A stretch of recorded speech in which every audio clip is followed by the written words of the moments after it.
السلام عليكم، أهلا وسهلا فيكم بقناة وصفات علا الحاج. اليوم حنشتغل مع بعض الفول ببندورة. طريقة كتير سهلة.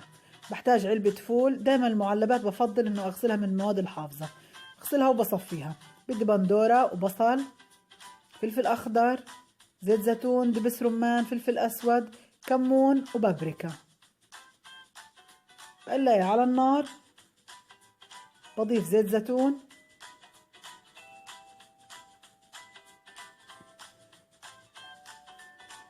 بضيف البصل،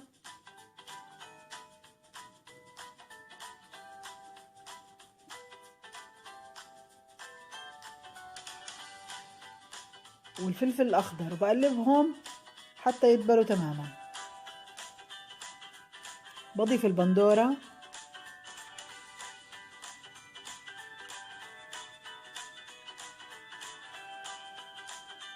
فلفل أسود، رشة كمون، رشة بابريكا،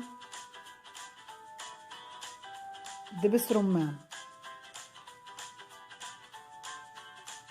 شوية سكر. دايما الأكلات اللي فيها بندورة رشيلها شوية سكر عشان تعادل الحموضة الموجودة في البندورة، تخلي اللون البندورة يضل حلو. بضيف ملح وبقلب. الآن بضيف الفول،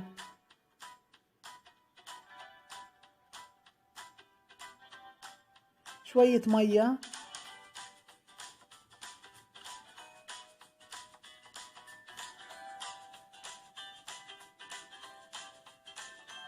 بخليها تتسبك مع بعض،